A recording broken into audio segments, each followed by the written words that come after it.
Coming up on show 763, the Polestar 2 has received some top marks in the crash safety tests. Stick around and I'll tell you more.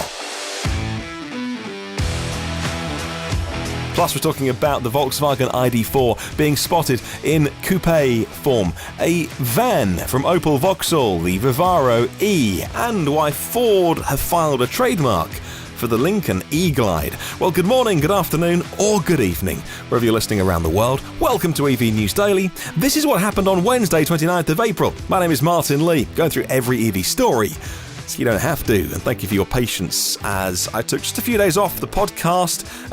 Unexpectedly, it wasn't planned, as some listeners may recall, last December, 2 became 3, we became a family, and for various reasons, had to spend a bit more family time this week, rather than coming out here to the studio to make a show for a few hours every single day. And so I'm just going to drop a few shows into the feed to catch up, and then we'll be back in our daily routine. Thank you for understanding. Well, thank you as always to myev.com for helping me make the show. It is the world's first marketplace in its... people ask, like, what's the catch? Well, there isn't one. It's totally free to use. And it really simplifies the buying and selling process and helps you learn about EVs along the way.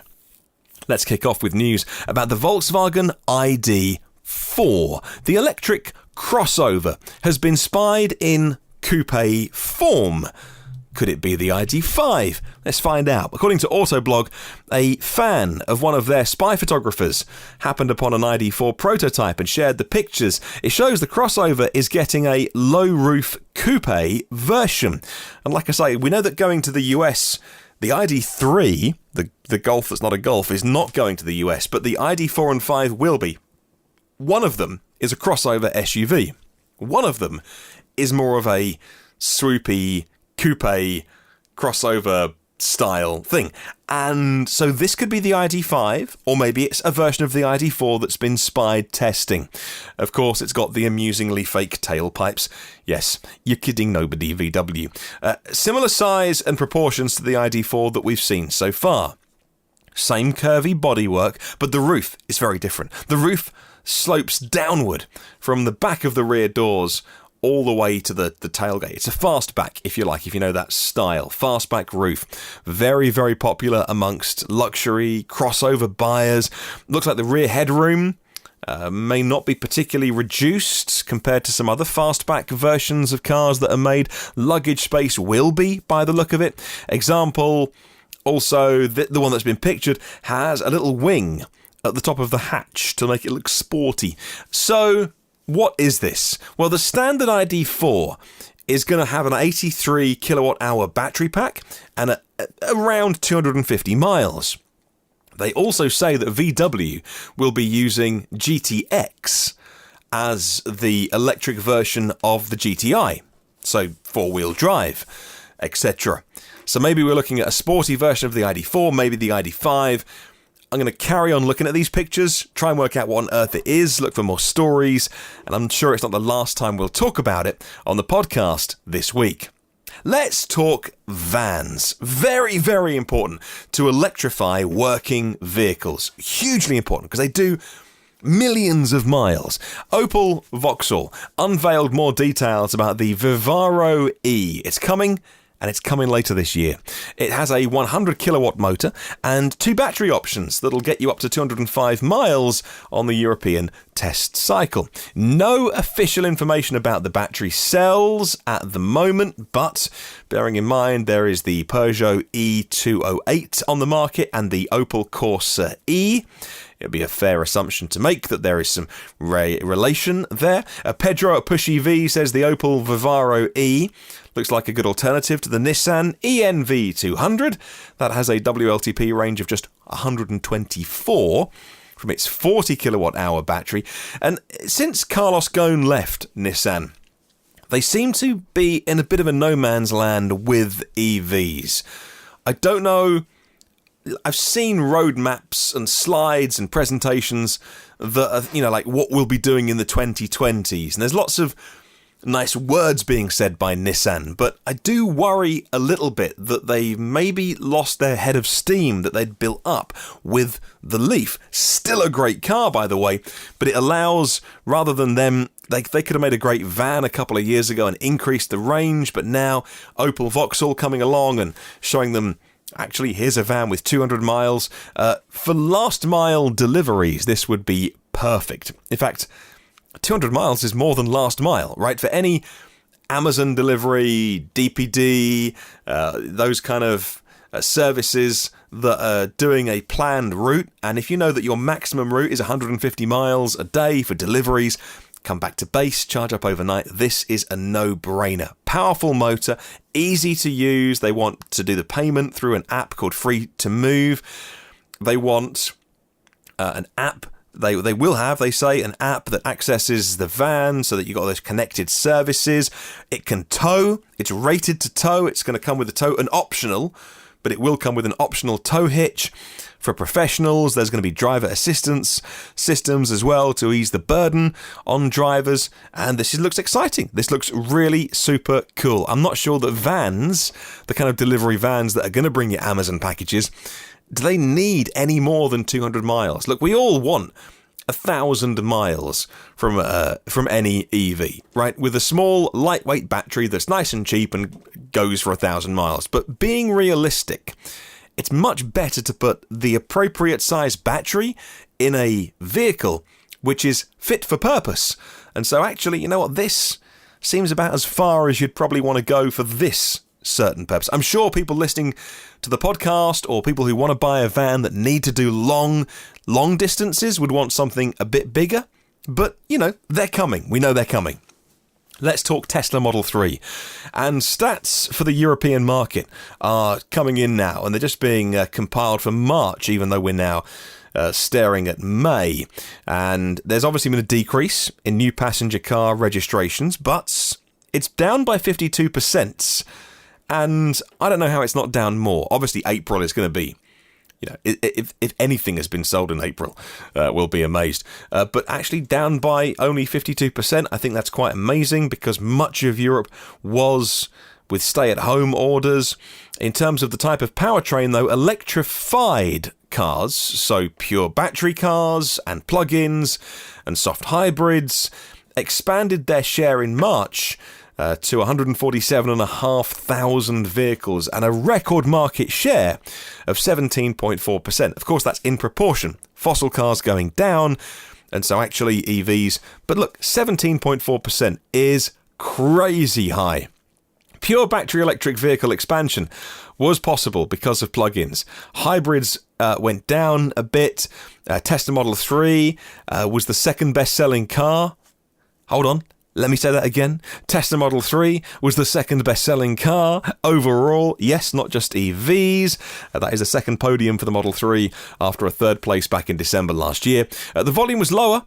About 15,000 was sold in March, about 22,000 compared to the end of last year in the month. But as the market collapsed, of course, the Model 3 was in proportion going up, and to beat everything else apart from the Volkswagen Golf. That's an amazing stat, right? It's just so good to see these stats around EVs. I know there's some bad news around new car sales, but the fact that an EV is so high, just awesome. It's amazing. We received some news this week from the Mach-E Club and the Ford Mustang Mach-E Forum that the automaker filed a trademark application at the US Patent and Trademark Office for the Lincoln, not for a Ford, but for a Lincoln. And this is for the Lincoln E-Glide, says Market Inside EVs. People called it the Lincoln E-Glide EV on the forums, but there's nothing official in this application that says it is an EV. But look, the name does kind of suggest the E-Glide, that maybe something from Lincoln is coming that will be given that name.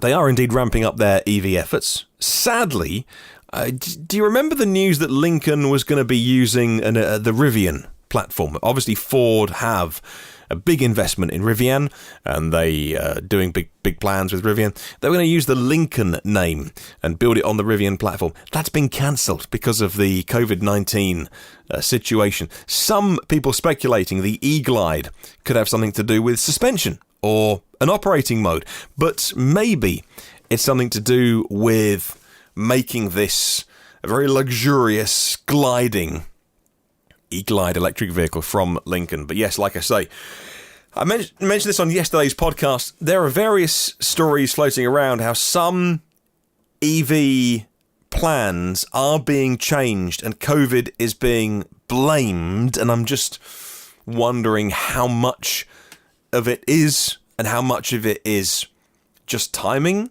I don't know, obviously, but it's a shame because the Rivian platform did seem good for Lincoln, but it's not like Ford are cutting ties. Ford are definitely full steam ahead with Rivian.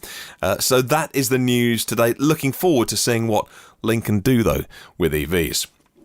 Let's talk Polestar. And the headline story today, Polestar announced their newest car, the Polestar 2, underwent their crash safety tests, and it's the first vehicle in the company's lineup to feature AVAS, Acoustic Vehicle Alert System. Front, inner side airbags as well, and Polestar have been prioritising what they say is the safety of the battery pack, noting that the crucial task of preventing the battery pack from being punctured or damaged in any kind of collision is utmost importance.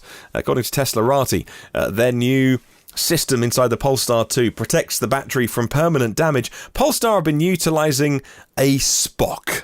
What is a SPOC? It's a severe partial offset crash block, and they've been using this to accomplish the testing results required. It uses a reflective solid aluminium barrier that's housed on the bottom edge of the vehicle's firewall, and the SPOC block minimises any possibility of objects actually coming into the passenger cabin or anywhere near the traction battery. Normally, there'd be an internal combustion engine to soak up a lot of impact. And Polestar announced last week, Polestar 2 available for sale in the US, starting price of $59,900, delivery starting summer. Let's talk SK Innovation. Spending $1.5 billion on Georgia plants as the centre of the EV industry. SK Innovation, South Korean company supplying VW and Ford, said yesterday they will spend $727 million to build a second EV battery plant in the US. While construction will begin in July, battery production starts 2023, and according to the report in Electrek today, the company which is building their first factory in Georgia at about $903 million of investment, is going to output about 10 gigawatt hours of batteries to serve Volkswagen and the cars they're making in Tennessee. An article back in March in the Atlanta Journal-Constitution said the first factory could make enough for about 250,000 EVs a year. The new plant, which has been proposed to be built in the US, says they're going to make not only 11.7 gigawatt hours of battery, but actually they can accommodate 5 times the production of the first phase. The company official said, and we're looking forward to seeing more battery investment. Of course, can't make EVs without batteries. Let's get the batteries made. Let's put them in great cars. Well, Audi looks like they're leaving DTM, the German touring car series, at the end of the year to concentrate on electric racing in Formula E. With this energy, they say, we're going to drive our transformation into a provider of sporty electric mobility. That's the quote of Markus Duismann, who is the chairman of the board of Audi. The DTM withdrawal is one of his first high-profile decisions. The former BMW board member joining on the 1st of April and making some sweeping changes already. Finally, a 50-turbine wind farm in southern Scotland is going to be up and running by 2023, and it's using sustainable energy in the South Kyle wind farm. And the best thing about this, it's onshore wind. Amazing. Obviously, we've got a lot of offshore wind in this country because it's easier to get planning permission.